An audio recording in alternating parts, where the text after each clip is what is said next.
乌军摧毁库尔斯克地区的最后一座桥梁，再占近700平方公里土地，并包围2500余名俄军。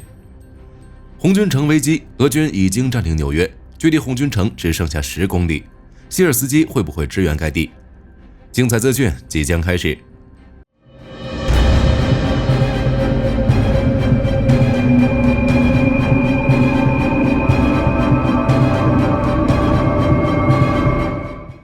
8月19日，泽连斯基对外表示，对俄本土库尔斯克州完成1250平方公里土地的控制，另有数百平方公里处于灰色区域，并决定在俄本土建立缓冲区。然而这天还没过完，俄本土就又传出一条消息：库尔斯克境内的最后一座桥梁被乌军摧毁，670平方公里土地与俄罗斯其他地区隔离开，成为孤立区域，并且还有大量俄军被包围在孤立区域内。根据媒体报道，俄罗斯调查委员会官员在8月19日发布的一段影片中声称，乌军集中了库尔斯克州塞姆河上的第3座桥梁。俄罗斯军事博主罗曼诺夫与波多利亚卡同样发布了类似的声明。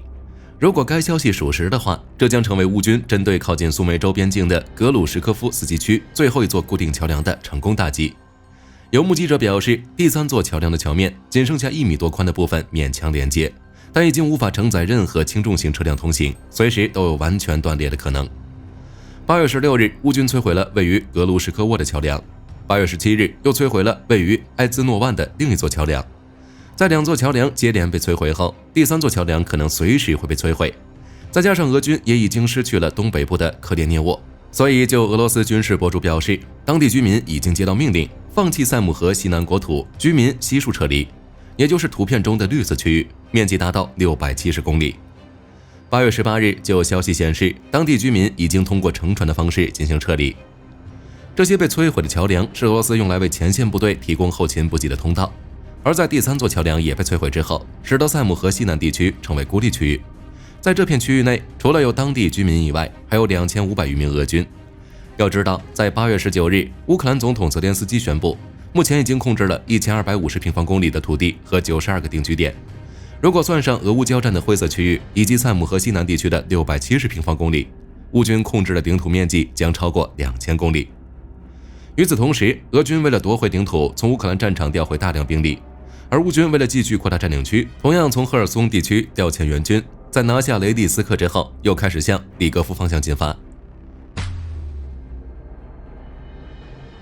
如今在库尔斯克境内，乌军已经对苏贾镇进行完全控制，并且还将俄罗斯的天然气中继站收入囊中。苏贾镇不仅是俄罗斯的边境重镇，距离俄乌边境不足10公里。在北溪管道被破坏之后，苏贾天然气中继站已经是俄罗斯向欧洲运送天然气的关键中继站。这项举动无疑掐住了俄罗斯的经济命脉。另外，在乌军控制苏贾镇后，俄军还无法利用远程火炮进行反击，以免破坏天然气输送管道。泽连斯基曾公开表示，乌军已经在当地建立了军事指挥所，并几乎已经成为整个库尔斯克地区乌军补给和集结的大本营。为了夺回重镇，俄罗斯开始从乌克兰战场撤回兵力。美国国家安全委员会发言人表示，部分俄军部队已经撤离乌克兰战场，前往库尔斯克支援。另外，俄罗斯国防部长别洛乌索夫还在8月20日宣布，俄罗斯将组建3个集团军来保护库尔斯克、别尔哥罗德以及布良斯克领土与当地民众。别洛乌索夫表示，俄罗斯国防控制中心已经成立了特别工作组，负责收集、分析以及转发来自俄本土各地区的问题。与此同时，乌军同样开始增援库尔斯克。近期，乌军开始调动赫尔斯地区的部分兵力，包括海军陆战队第501独立营以及乌克兰国防军。目前，第501独立营已经在库尔斯克战场出现。另外，根据媒体报道，在库尔斯克战场，乌军使用北约武器的威力与烈度越来越大。因为乌克兰空军总司令米克拉·奥列舒克对外表示，空军利用米格29战机对库尔斯克的俄军指挥所发动了突袭。根据报道，此次乌军是使用了法国援助的铁锤制导炸弹，精准打向了俄军的该指挥中心。这是一种模块化的炸弹，拥有125公斤、250公斤、500公斤以及1000公斤4种类型。其中125公斤与250公斤的铁锤适合打击车辆和一般建筑物，500公斤和1000公斤的铁锤则适合打击坚固工事和桥梁。如果有必要，他们还可以适配穿甲弹头，打击更坚固的硬化目标，杀伤力有充足的保障。另外，根据美国媒体援引乌克兰政府高级顾问的说法，这段时间以来，乌克兰一直在测试针对俄本土发动跨境进攻。就像如今库尔斯克战场一样。这名高级顾问表示，这样的想法乌军高层已经在桌面上讨论1年多了，目的之一就是为了转移俄军对前线的注意力，尤其是俄军对顿巴斯地区的兵力投入。美国媒体还表示，乌军进攻库尔斯克是一场高风险豪赌。另外还有媒体对一开始就参与进攻库尔斯克的乌军士兵进行了采访，这名士兵表示，整个进攻计划相当保密，有许多部队是在正式行动前几天才知道这项进攻任务。当时有人怀疑反攻俄罗斯本土是否可行，甚至还担心如果俄军没有上当，是否会导致战况吃紧的乌东前线被军突破。但到了反攻展开后，乌军发现整个过程太顺利了，甚至还目击到边境俄军毫无防备正在营地休息的场面。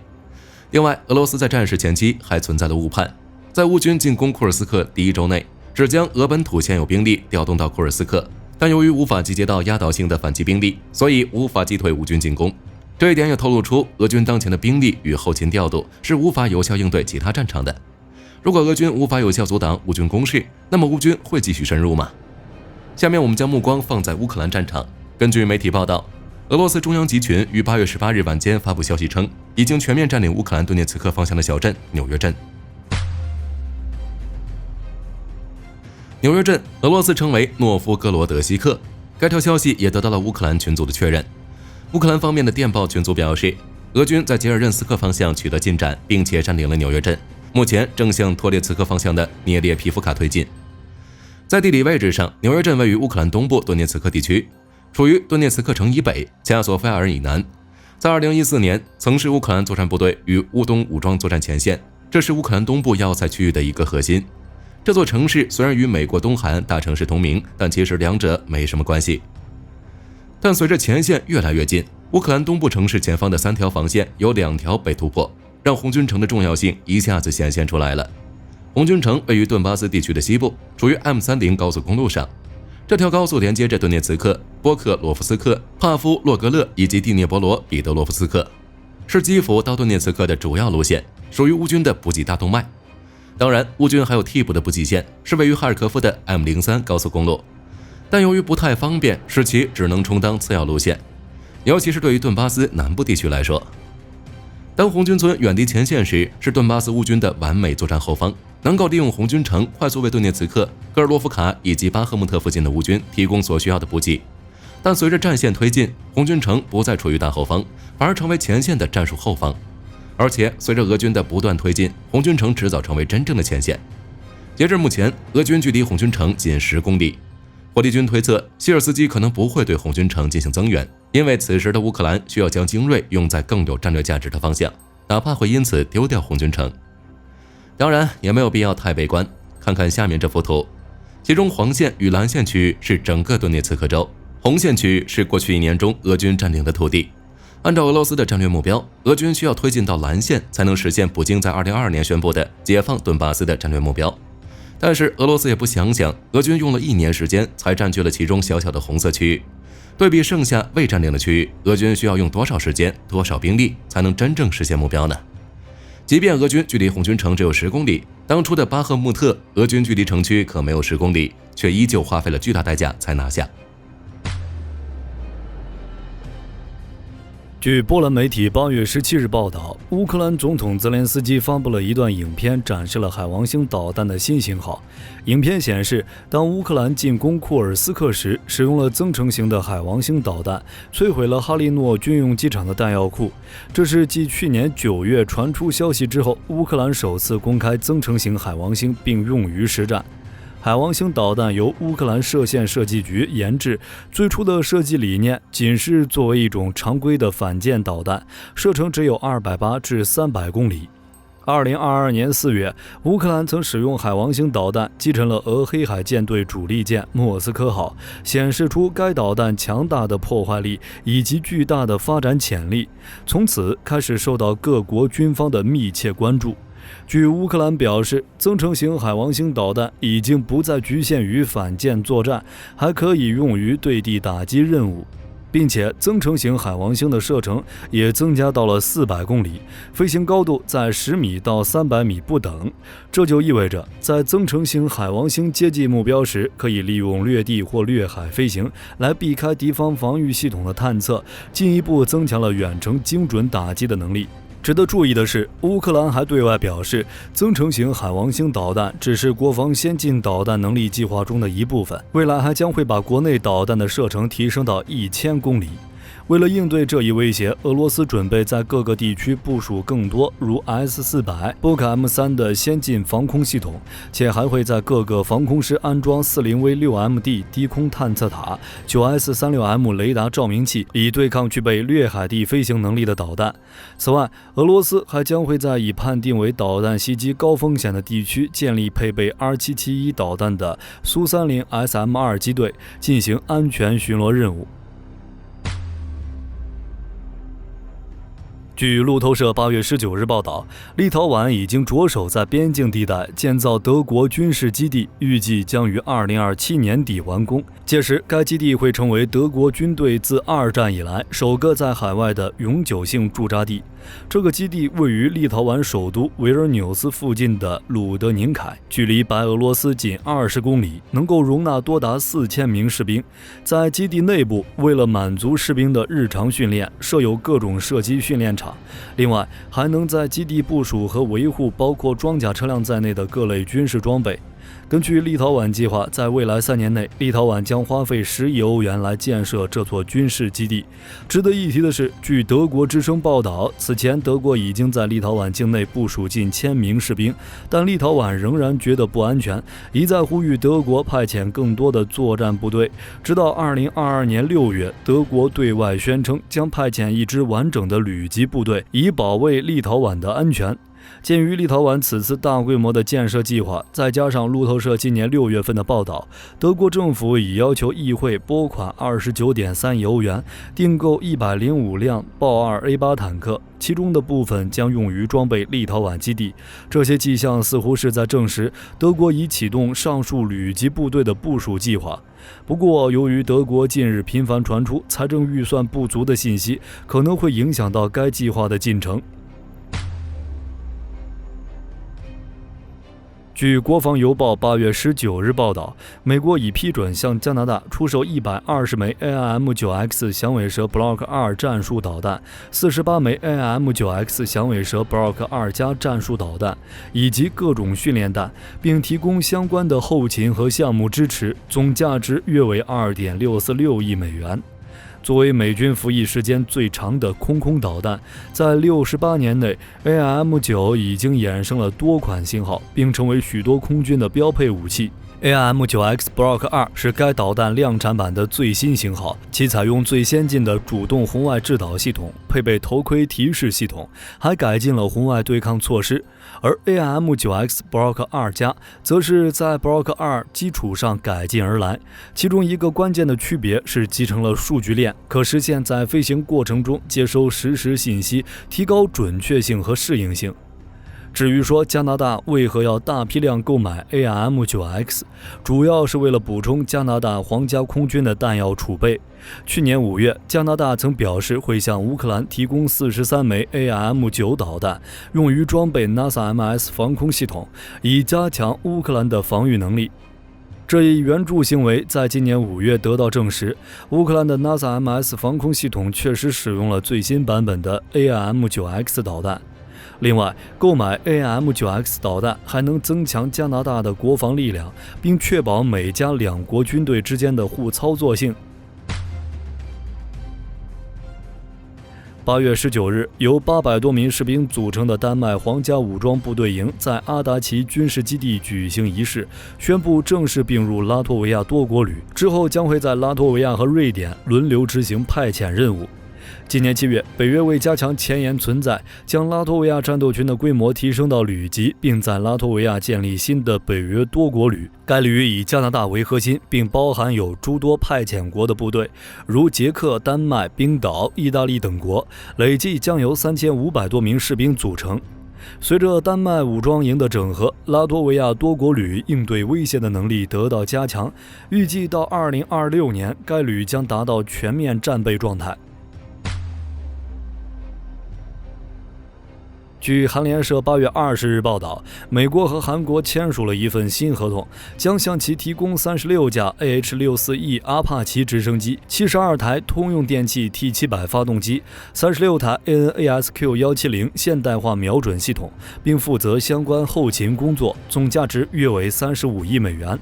另外，据美国防务新闻披露，韩国还希望购买数百枚导弹，如地狱火导弹等，来对购买的阿帕奇直升机进行全面武装。阿帕奇直升机具备全天候作战能力，可以挂载地狱火导弹、毒刺导弹以及70毫米火箭弹。另外，在2013年，韩国同样采购了36架 AH-64E 阿帕奇，2017年1月完成部署。如今再次选择阿帕奇，应该是觉得美国已经对阿帕奇进行了现代化升级，大幅提升了作战性能。此外，美韩联军正在进行已知自由盾牌军演，以进一步深化两国合作关系。据自由时报8月19日报道，菲律宾已向巴拉望岛部署大规模的巡逻炮艇，包括以色列制艾塞洛级巡逻炮艇蒂纳加号、托翁号以及美制旋风级巡逻艇迪亚兹号和迪瓦号。另外，菲律宾还部署了一整支海军陆战队及第4海军陆战营。与其他陆战营不同的是，该营士兵不仅经过特殊训练，就连其作战装备都配备了玻璃纤维强化塑料艇，已成为一支专注于近海作战的特种部队。据美国防务新闻8月19日报道，美国陆战队正式接收了第23架，也是最后一架总统行政直升机 VH-92A。美国现役的陆战队1号总统专机，还包括 VH-3D、VH-60N， 均由陆战队所属第1直升机中队直飞。但因上述机队服役皆于30年，设备老旧化日益严重，已计划由最新型的 VH-92A 直升机进行替代。VH-92A 由洛马旗下西克斯基公司研制，基于 S-92 中型直升机改进而成。在动力方面，它搭载有2具 CT-7-8A6 涡轴发动机，最大速度为306公里每小时，最大航程为998公里。在航电方面，它搭载了先进的空中防撞与地面迫近警告系统，有效降低了飞行员在航程中的安全风险，还加装了新型加密通讯系统，具有更加严密的信息安全性。据朝日新闻最新消息，日本已经计划优先发展无人潜水器，以取代现有的星海6500载人深潜器。星海6500由日本海洋地球科学技术机构运营，自1990年建成以来，它一直都是日本海洋学研究的基石。在30多年的服役生涯中，累计执行了约1700次的潜水任务，为日本在深海探测领域做出了重大贡献。然而，它的设计寿命已接近尾声，预计将在2040年代达到使用极限。由于日本并没有复制该深潜器所需的专业制造技术，再加上它的许多关键系统，如紧急表面处理设备等，都已经过时，且难以与现代化系统兼容，日本只能被迫把研究重心放在了无人系统上。按照日本的设想，未来新开发的无人系统将实现在超过6500米的深度进行深海观测和采样，并由虚拟现实技术支持远程操作。值得一提的是，日本曾经在深海探险方面处于世界领先地位，然而就目前而言，其在自主水下航行器的发展方面已经严重落后。日本现如今使用的大多数先进自主水下航行器几乎全部依赖于进口。据 X 平台最新消息，印度已于日前在拉贾斯坦邦波克兰靶场完成了国产新型 MP-ATGM 反坦克导弹的第3次测试。MP-ATGM 旨在对抗敌方装甲车辆，它配备有最先进的成像红外导引头，能够全天候保持高精度打击能力。该导弹的射程为 2.5 公里，重量仅不到15公斤，因此具有高度的便携性，特别适合步兵和特种部队使用，使其能够在各种战斗场景中快速有效地完成战前部署。在此次测试过程中，该导弹展示了强大的自主制导能力，多次以极高的精准度成功击中目标。印度国防部认为，鉴于整个 MP-ATGM 导弹的测试指标完全符合印度的所有预期要求，足以证明其技术优势。预计该武器的发展将大幅增强陆军的作战能力，为应对地面装甲威胁提供了更加灵活的解决方案，从而无需过度依赖外国制造商。此外，印度还强调，未来的 MP-ATGM 导弹还将可能取代第2代米兰和 9M113 比赛反坦克导弹。好了，以上就是本期资讯的全部内容了。你们觉得在炸毁库尔斯克第3座桥之后，被包围的俄军该怎么办？普京会不会继续调动兵力解救这数千俄军呢？对此有什么看法？欢迎在评论区讨论一下。我是火力军，下期再见。